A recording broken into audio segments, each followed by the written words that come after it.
let's talk about, especially once this plane go by, let's talk about this Sterling Brown situation, and I want to talk a little bit about the NFL and the ramifications behind what they did as far as making the players stand. So, first of all, when it comes to Sterling Brown, I heard people talk about this incident, and I didn't watch the video.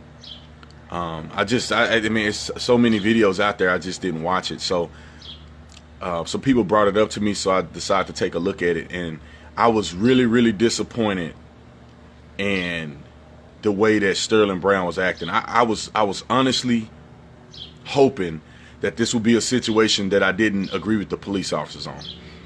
And I watched the video, and I was so disappointed at Sterling Brown, and I'm still so disappointed that for some reason in this country we are hell-bent on promoting situations that are not police misconduct. I've seen police officers on video kick people in the head while they're handcuffed. I've seen police officers who have illegally planted drugs on people. I saw a video of an off-duty police officer pull a gun on somebody in a convenience store that had no reason to pull a gun on that man in that convenience store. That was bad policing in 1,000 different ways. And I never hear people talk about those situations. I never hear people talk about that police officer that pulled a gun on that man who virtually was doing nothing in a convenience store. You know, you never hear about these situations where police are actually using brute amount of force against people. But we constantly conflate real police brutality, real police misconduct, real police training issues with things that are not police training issues. I was a police officer for 6.5 years. I worked in a primarily white neighborhood. White, Hispanic, and Native American. It was maybe like 5% black. And that same situation that happened with Sterling Brown, I have seen it happen with my own eyes. I have been a part of situations just like that numerous times on the police department. And no one ever cares. Only time somebody can make a fuss about it if it's a black man. This man, if y'all hadn't seen it, this man had literally parked lateral across 3 handicapped parking spots at 2 o'clock in the morning. If that's not initial suspicion, I don't know what it is. Anyway, I think they were able to determine that it probably wasn't an armed robbery that occurred.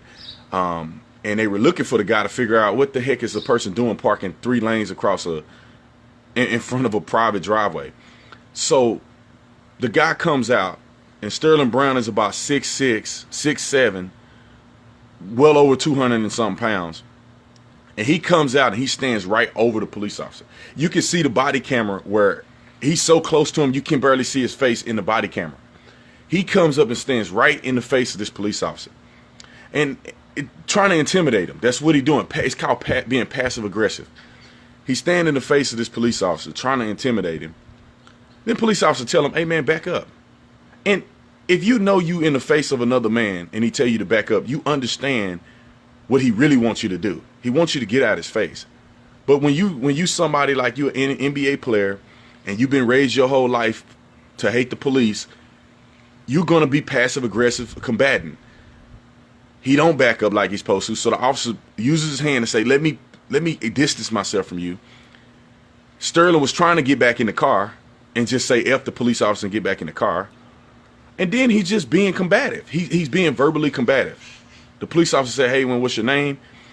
He tell him, "Well, why you need my name?" Like, all I'm saying is that if you don't want conflict, then how about at some point brothers take the high ground? How about you just let the police look like a dummy? How about you just let the police officer argue, and you take the high ground and just go, "Here's my ID, sir." Especially when you're wrong. Now, if you in the parking lot and you ain't done nothing, I can see you having a problem with the police interrogating you and you parked in a regular spot. But brother, you parked lateral. You're not even double parked. You're not even double parked and parked in the same direction. You're parked across 3 lanes of handicaps. You asking for a police officer to come, communicate with you. And then this is another thing that I see. People complaining about the amount of police officers that showed up. And they like, "Oh, this wouldn't happen if it was a white person." Well, for all of you who've never been a police officer before, let me explain this to you.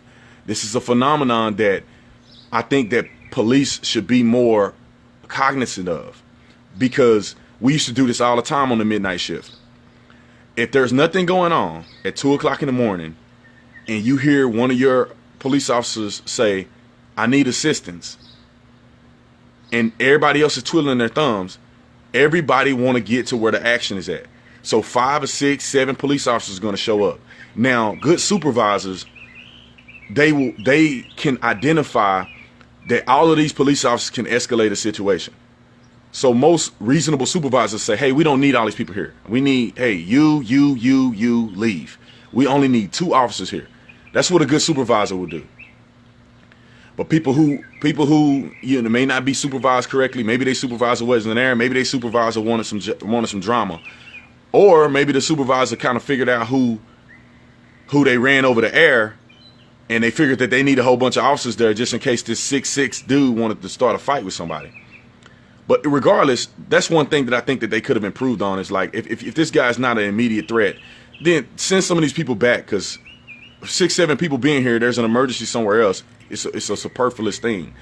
So, but regardless of that, and if you notice, nobody's playing the full body cam video. They only playing a 6-minute clip of it, which clearly this didn't happen in 6 minutes. So, but then, moving on from that, you have this Sterling kid just continuously being combative. Like, he gets in the face of the officer and say, so I was in your face? So I was in your face. Like, if that was my son, I would be terribly disappointed in his behavior. I would call my son out for that. I say, brother, you have no business parking your car against 3 lanes. You have no right to question that officer and to be disrespectful. Now, if he disrespectful to you, then let him be disrespectful. You take the high road. You don't be disrespectful to an officer, and when they tell you to do something, you do it. And if you're doing everything they tell you to do, and you're not committing any crimes, and they put their hands on you, then you're going to sue them. And I'm going to get you a good lawyer, and we're going to sue them. We're going to be rich. But as long as that man is asking you legitimate questions, and you done sit up there and park 3 lanes across handicap spots, then you don't have no right to be questioning this officer why he's talking to you and why he's asking you questions. And people like to look at these chopped up videos. Yeah, of course, they split from the video of him talking to the video of now all these officers are surrounding him, and he got his hands in his pocket. Like, I don't... Listen, when the officer tell you take your hands out your pockets, you take your hands out your pockets. I don't understand why there's still a conflict. And then somebody said the other day that, well, he had stuff in his hands, and if he'd have pulled his hands out his pocket with stuff in his hands, then they'd have probably shot him. And I said, well, what makes him feel like he has to hold on to stuff in his hands? If you got your hand in your pocket, they say pull your hand out of your pocket. You leave the stuff in your hand in your pocket and you pull your hand out. But he didn't do it. Even when they pulled on his arm, he didn't do it. I don't feel sorry for this kid, man. I will argue tooth and nail, and I will literally confront any police officer in these other situations that I named. Kicking somebody in the face while they're in handcuffs. Shooting somebody that don't have that is not even presenting themselves as a threat. Pulling a gun on somebody in a convenience store off duty. I saw an officer do that. On the tape. I can't find a video, so I can't even make a video about it. I can't even find a video anymore. But I'll argue that. Show me that video. Show me that video, and I'll argue tooth and nail with police officers. You know what I'm saying? I was on the department as a spokesperson of Tucson Police Department, and I used to see discipline paperwork come through the PIO office, and there were some police officers that did things that it just baffled me. And I was the first one to say that they need to get fired. We had a guy get disciplined for striking a girl with a baton, man. He knocked her, he hit her like he was Ray Lewis or somebody. Now, I don't feel sorry for her because she had no business being there, but he went too far. He got disciplined. You know what I'm saying? We had an officer rape a girl. I don't know if it was considered rape, but he had sex with a girl, a prostitute, on duty. And she ended up like saying he raped her, but I don't know how. But anyway, regardless, that joker need to go to prison. We had some officers get involved in some happy endings up at a Chinese massage parlor. They need to get fired They did, all these people did end up getting fired. But we had officers lying on off-duty stuff, lying and manipulating documents. We have people running people's names in the system, trying to stalk boyfriends and girlfriends. Those are police officers. How about you show me a video of a police officer doing that? You show me that video, I'll talk about it. But I mean, y'all showing me videos of stuff that's not police brutality. That's why we can never fix it, because we can't even discern the difference between a passive-aggressive combatant person versus a person who is legitimately getting abused by the police. Michael Brown, Eric Garner, none of these guys are, in my opinion, a level of police brutality that's epidemic. Now, the guy in South Carolina, I think it was North of South Carolina, that gets shot in the back after he run away from the police, that's police brutality. That's murder. That dude went to prison over that.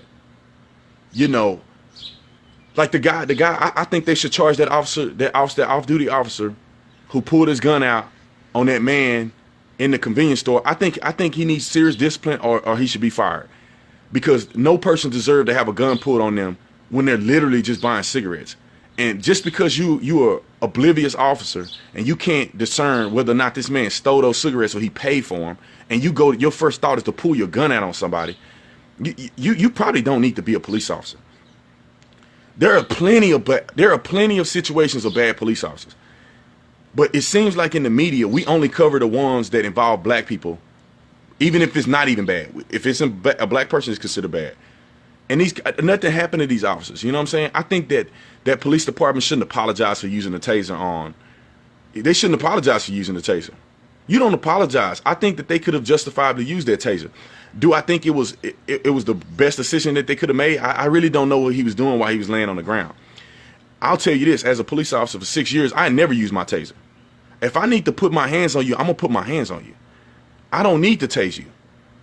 You know what I'm saying? If we're going to go toe-to-toe, we're going to go toe-to-toe. We're going to throw blows. You know what I'm saying? What they would use in slang term, you're going to catch a fade. I don't need to use a taser on you. But I have seen a taser work when people on PCP and LSD and on Spice, you have to use a taser, because they can fight through getting shot. And 6-7 officers, they can throw 6-7 officers around like rag dolls. I've seen it happen. So enough of that. I think I made my point. Stop asking me to comment on people who are disobeying the police, people who are not cooperating with police officers. Send me a video of an officer kicking somebody in the head when they're in handcuffs. And don't send me videos if you don't have any, unless you want to hear feedback. If you're sending me a video trying to protest me in this situation, and I'm a police officer and you ain't never put on a uniform, don't do that. If you want my commentary, send me the video, I'll give commentary. But if you're trying to argue with me about something you ain't never been a part of, that's not a good start. That's like me sending a doctor critiques on how to do surgery, and I ain't never done surgery in my life. Now I can ask his advice, that's different.